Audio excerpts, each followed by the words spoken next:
একটা কথা দেখবেন, অনেকেই এই কওমি মাদ্রাসাগুলোর শিক্ষার্থীদেরকে এই শিক্ষা ব্যবস্থাকে তুচ্ছ তাচ্ছিল্য করার জন্য মাঝে মাঝে একটা কথা বলে, যাকাত খায় ফিতরা খায়। কি কয়? যাকাত খায় ফিতরা খায়, আবার বড় বড় কথা কয়, এটাও বলে। কি কয়? যাকাত খায় ফিতরা খায়, বড় বড় কথা কয়। আমি ওই সকল বন্ধুদেরকে সবিনয়ে জিজ্ঞাসা করতে চাই, আচ্ছা ঠিক আছে, আমরা কওমি মাদ্রাসায় যাকাত খাই ফিতরা খাই, আচ্ছা বাংলাদেশের সরকারি যত স্কুল কলেজ বিশ্ববিদ্যালয় আছে ওরা কার বাপেরটা খায়? ওরা কারটা খায়? প্রশ্ন আমার এই জায়গায়।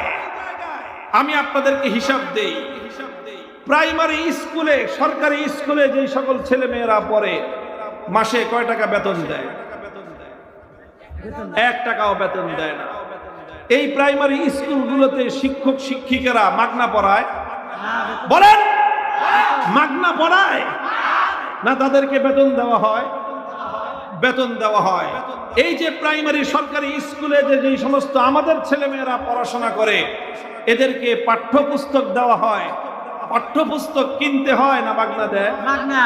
আচ্ছা, মাগনা যে পাঠ্যপুস্তকটা দিল, এই পাঠ্যপুস্তকটা তো মাগনা আসমান থেকে বৃষ্টির মতো পড়ছে নাকি? না, এই পাঠ্যপুস্তক ছাপাইতে পয়সা খরচ হয়েছে। পয়সা খরচ হয় কি হয় না বলেন তো? তো বই ছাপাইতে পয়সা খরচ হয়, শিক্ষক শিক্ষিকারা যারা পড়ায় তাদের বেতন লাগে।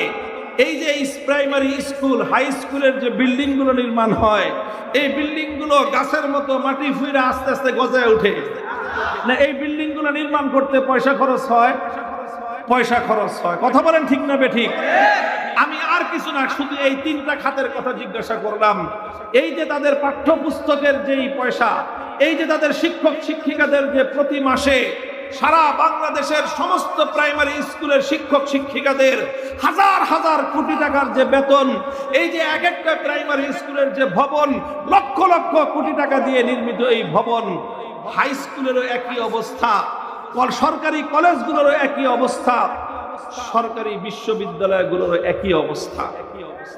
আরে ভাই, সরকারি বিশ্ববিদ্যালয়গুলোতে যারা পড়াশোনা করেন, যেই হলে এক একটা ছাত্র বসবাস করে, সেই হলে এক একজন ছাত্রের যে সিট, আবাসন ব্যবস্থা, যদি ভাড়া দিয়ে থাকতে হতো, এক মাসে একটা ছাত্রকে কি পরিমাণ শুধু সিট ভাড়া দিতে হতো, যারা ভাড়া নিয়ে মেসে থাকে তারা বুঝতে পারবে। যদি তাদের পরিপূর্ণ মূল্য দিয়ে খাবার খাইতে হতো, আবাসিক সরকারি বিশ্ববিদ্যালয়গুলোর ক্যান্টিন থেকে যেই পয়সায় খাও, ওই পয়সা দিয়ে তোমার খাওয়া জুটতো না। তারপরে এই যে সরকারি মেডিকেল কলেজগুলোতে যারা ডাক্তারি পড়াশোনা করে, ডাক্তারি পড়াশোনা করতে একজন ছাত্র, একজন ছাত্রী 5 বছরের এমবিবিএস কোর্স শেষ করে। 5 বছরের এমবিবিএস কোর্স করতে, সম্পন্ন করতে একজন শিক্ষার্থীর পিছনে কত টাকা ব্যয় হয় সরকারি মেডিকেলে গেলে ওটা বোঝা যাবে না। বাংলাদেশে এখন প্রাইভেট মেডিকেল কলেজের অভাব নাই। আপনাদের এই হেমায়তপুর থেকে একটু আগে এলে সাভার এনাম মেডিকেল কলেজ আছে, এই উত্তরায় অনেকগুলো মেডিকেল কলেজ আছে, হাজার শত শত মেডিকেল কলেজ সারা দেশে আছে। যে কোনো একটা মেডিকেল কলেজে খবর নেন যে একজন শিক্ষার্থী 5 বছরের এমবিবিএস শিক্ষা কমপ্লিট করতে কম করে না হলেও 30 থেকে 35 লক্ষ টাকা তার খরচ হয়। ভালো মেডিকেল কলেজগুলোতে 50 লক্ষ টাকা খরচ হয়। আর সরকারি মেডিকেলগুলোতে প্রাইভেট মেডিকেল কলেজের চেয়েও সব ধরনের উন্নত মানের ফ্যাসিলিটি প্রদান করা হয়। তাহলে সরকারি মেডিকেল কলেজগুলোর যে শিক্ষার মান, তাদের যে সুবিধা, সেটাকে যদি আমি মূল্যমান দিয়ে বিচার করি, কম করে এক একটা শিক্ষার্থীর পিছনে 50 থেকে 60 লক্ষ টাকা ব্যয় হয় একজন ডাক্তার তৈরি করতে। তোমরা যারা সরকারি মেডিকেলে পড়ে ডাক্তার হও, বুয়েটে পড়ে ইঞ্জিনিয়ার হও, প্রাইভেট ইঞ্জিনিয়ারিং পড়ে দেখো 40 থেকে 50 লক্ষ টাকা খরচ হয়। সরকারি ইঞ্জিনিয়ারিং বিশ্ববিদ্যালয়ে পড়লে 2-4 টাকা খরচ হয়। যারা বিশ্ববিদ্যালয়, সরকারি বিশ্ববিদ্যালয়গুলোতে পড়ে অনার্স মাস্টার্স কমপ্লিট করো, প্রাইভেটে পড়লে 10, 15, 20 লাখ টাকা 30 লাখ টাকা খরচ হয়। সরকারি ভাবে পড়াশোনা করলে মাগনা তোমরা পড়াশোনা করো। তো মাগনা যে পড়াশোনা করো, এই শিক্ষা ব্যবস্থা পরিচালনা করতে অর্থ ব্যয় হয় কি হয় না? এখন তো জিজ্ঞাসা করতে মনে চায়, বেটা এই পয়সাটা কার বাপে দেয়? বলো কার বাবায় দেয়? বলবা সরকারে দেয়। সরকার দেয়। বলবো সরকার পায় কোথায়? অতীতের যত সরকার, বর্তমান সরকার প্রধান ডক্টর ইউনূস সাহেবের বাপের তালুক বিক্রি করে খাওয়ায়। ইউনূস সাহেবের আগে ছিল শেখ হাসিনা আর বাপ দাদার জমি বিক্রি করে খাওয়াইছে। শেখ হাসিনার আগে ছিল বেগম জিয়া কি তার বাপের বাড়ির থেকে জায়গা জমি বিক্রি করে এনে তারপরে টাকা দিয়েছে? তার আগে ছিল হোসেন মোহাম্মদ এরশাদ সাহেব, তার আগে ছিল জিয়াউর রহমান সাহেব, তার আগে ছিল শেখ মুজিবুর রহমান সাহেব। কোন সরকার প্রধান নিজের বাবার তালুক বিক্রি করে সরকারি এই সমস্ত বিশ্ববিদ্যালয়গুলোতে, এই সকল শিক্ষাঙ্গনগুলোতে তোমাদেরকে অর্থের যোগান দেয়? বলো। কোন সরকার বাপের টাকা থেকে দেয় না। কোত্থেকে দেয়? রাষ্ট্রের ফান্ড থেকে দেয়। কার থেকে দেয়? রাষ্ট্রের ফান্ড থেকে দেয়। রাষ্ট্রের ফান্ড আসে কোত্থেকে? রাষ্ট্রের ফান্ড কি আসমান থেকে বস্তা ভরে পড়ে, না জমিন থেকে ব্যাঙের ছাতার মতো গজায় ওঠে? বলেন।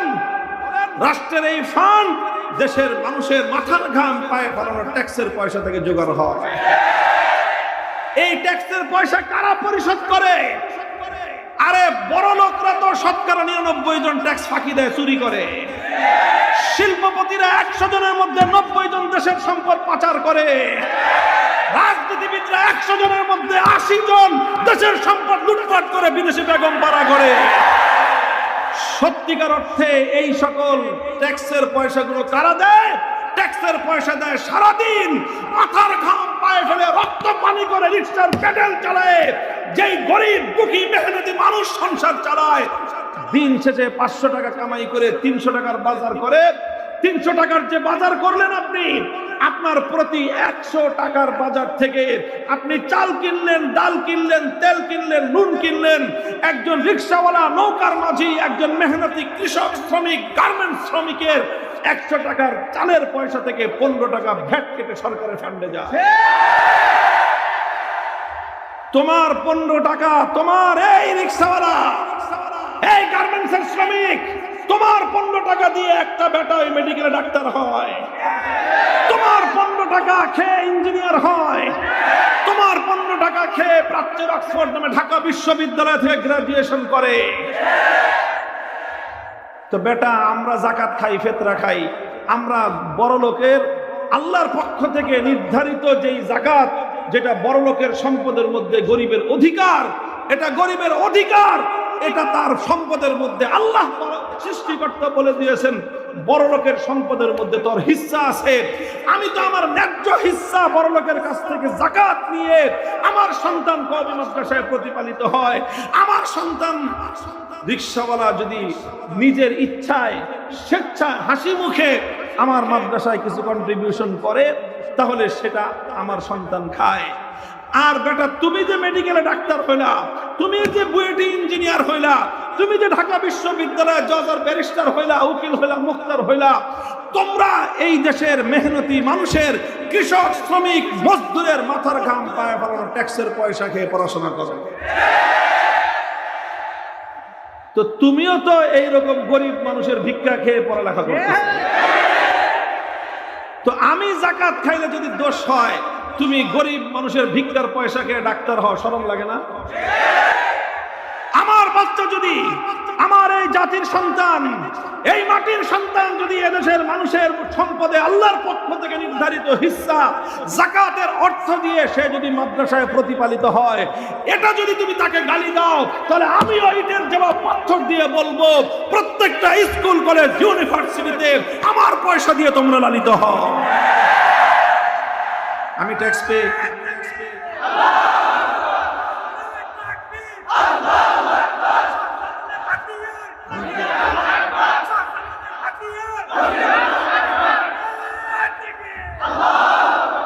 আলহামদুলিল্লাহ, আমি এটাকে দোষের কিছু মনে করি না। আমাদের সন্তানরা তারা আমাদের জাতির সন্তান। বলেন কথা ঠিক না বেঠিক? আপনার সন্তান জাতির ভবিষ্যৎ, আমার সন্তান জাতির ভবিষ্যৎ, সবার সন্তানই জাতির ভবিষ্যৎ। জাতির ভবিষ্যৎ সন্তানরা জাতির সম্পদ দিয়ে পালিত হবে, এতে অসম্মানের কিছু নাই। বাবার টাকা খেয়ে সন্তান বড় হবে, এতে সন্তানের অসম্মানের কিছু নাই। নাতি তার দাদার টাকা দিয়ে প্রতিপালিত হবে, এতে নাতির জন্য কলঙ্কের কিছু নাই। জাতির সম্পদ দিয়ে জাতির সন্তান লেখাপড়া শিখবে, এটা জাতির জন্য গৌরবের, সন্তানের জন্য গৌরবের। জাতির ট্যাক্সের টাকা খেয়ে পয়সা পড়ালেখা করলে যেরকম কলঙ্কের নয়, জাতির জাকাতের টাকা খেয়ে পড়াশোনা করলে এটা কলঙ্কের কিছু নয়, এটা জাতির জন্য গৌরবের। এরপরে যদি কারো কোনো কথা থাকে আমার সামনে এসে বলল, কথা হিসাব করে বলবা। তোমরা সরকারের নির্ধারিত ট্যাক্সের পয়সা খেয়ে পড়াশোনা করো, আমরা আল্লাহর পক্ষ থেকে নির্ধারিত ট্যাক্সের পয়সা খেয়ে। বাট সরকারেরটার মধ্যে ভেজাল থাকতে পারে, আল্লাহটার মধ্যে কোনো ভেজাল নাই। সরকারের ট্যাক্সের মধ্যে জুলুম থাকতে পারে, আল্লাহর যাকাতের মধ্যে কোনো জুলুম নাই। সরকার মানুষের কাছ থেকে অন্যায়ভাবে জোরপূর্বক বেশি ট্যাক্সের পয়সা উসুল করতে পারে, আমার আল্লাহ জুলুম করে কোনো যাকাত উসুল করেন না। আমার আল্লাহ যে যাকাত উসুল করেন সেটা মানুষ হাসির মুখে আনন্দ চিত্তে দেয়। সরকারি ট্যাক্সের পয়সা মানুষ দেয় খালি ফাঁকিতে দিতে পারে কেমনে, জোর করে মানুষের কাছ থেকে উসুল করা হয়। সরকারি ট্যাক্সের পয়সার মধ্যে মানুষের চোখের অশ্রু জড়িয়ে থাকে, আল্লাহর দেওয়া যাকাতের পয়সার মধ্যে মানুষের হৃদয়ের ভালোবাসা জড়িয়ে থাকে। বলেন যুক্তি যদি থাকে, তোমরা যে আমাদের মাদ্রাসার সন্তানদেরকে যাকাত খায় ফিতরা খায় বলে উপহাস করো, আমি তোমাদের সকল কাছে প্রশ্ন রাখলাম, তোমরা কার বাবারটা খেয়ে পড়ো? যদি তোমরা যদি জবাব দিতে পারো, আমার কাছে তার চেয়ে উত্তম জবাব আছে। কথা বলেন ঠিক না বেঠিক? তবে আমি কিন্তু কোনোটাকেই খারাপ মনে করি না। কথা বলেন ঠিক না বেঠিক? আমার সন্তান আমারটা খেয়ে পড়বে না, বেটা তোরটা খেয়ে পড়বে নাকি? আমার বাংলাদেশের সন্তান বাংলাদেশের সম্পদ খেয়ে পড়বে না, তবে ইন্ডিয়ারটা খেয়ে পড়বে নাকি বেটা? বাংলাদেশের মানুষের যাকাতের টাকা খেয়ে বাংলাদেশের সন্তানরা পড়াশোনা করবে, মুসলমানদের যাকাতের টাকা খেয়ে মুসলমানের আমেরিকা, রাশিয়া সহ ইউরোপিয়ানরা তারা মৌজ মারে মুসলমানদের সম্পত্তি দিয়ে। 57টা মুসলিম দেশ, এতগুলি মুসলিম দেশ, কিন্তু কোন একটা মুসলিম দেশের রাষ্ট্রপ্রধানের কলজার মধ্যে ওই সাহস হয় নাই সে বলবে যে আনা আমিরুল মুমিনিন, আমি সারা দুনিয়ার সমস্ত ইমানদারদের জিম্মা নিলাম। কারো হিম্মত হয় নাই। বিশাল মালিক বাদশা হইতে পারছে, অনেক কিছু হইতে পারছে, সারা দুনিয়ার কোন একজন রাষ্ট্রপ্রধান, 57টা মুসলিম দেশের কথা বলতেছি, একটা মুসলিম দেশের রাষ্ট্রপ্রধান নিজেকে আমিরুল মুমিনিন, 250 কোটি মুমিনের জিম্মাদার এবং দায়িত্বশীল বলে পরিচয় দেওয়ার বুকের পাটা হয় নাই। যদি হয়ে থাকে এক মোল্লার হয়েছে। আরে ভাই, নিজেকে সারা তামাম 250 কোটি মুসলমানদের জিম্মাদার পরিচয় দেওয়ার হিম্মত কার হয়েছে? আরে কার হয়েছে? এক মোল্লার হয়েছে, অন্য কারো হয় নাই। অনেক বড় বড় ডিগ্রিধারী, ডবল ডক্টরেট ওয়ালা অনেক মুসলমানদের রাষ্ট্রপ্রধান আছে, অনেক প্রধানমন্ত্রী আছে, অনেক রাষ্ট্রপতি আছে, অনেক মালিক, অনেক বাদশা আছে, অনেক মালিক আছে, অনেক বাদশা আছে, অনেক কিছু আছে, কিন্তু নিজেকে আমিরুল মুমিনিন 250 কোটি মুমিনের জিম্মাদার বলে পরিচয় দেওয়ার মতো বুকের পাটা এই জমিনের মধ্যে থেকে থাকে এক মোল্লারই হয়েছে।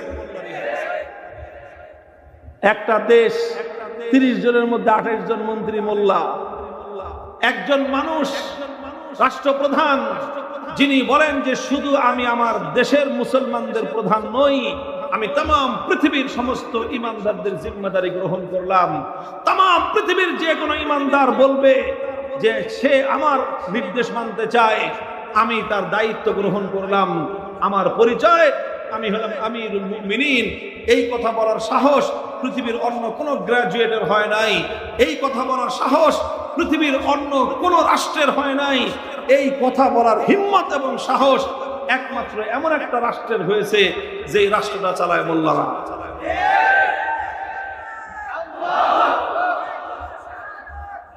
মুহতারাম হাজিরিন, সেই মোল্লাদের রাষ্ট্রে এই যে বিগত মাসটা যে গেল, সেপ্টেম্বরের 18 তারিখ থেকে 25 তারিখ পর্যন্ত নিজের স্বচক্ষে দেখে এসেছি।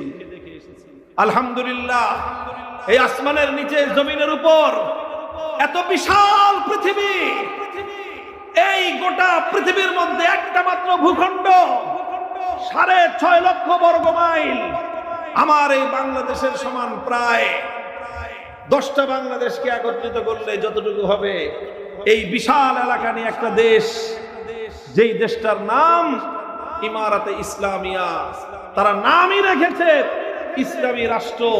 তারা অন্য কোন নামকরণ করে নাই, তারা পশ্চিমাদের কোন ভয়ভীতিকে তোয়াক্কা করে নাই, পরোয়া করে নাই।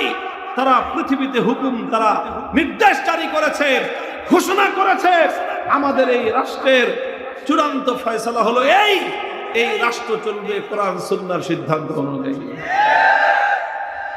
আলহামদুলিল্লাহ।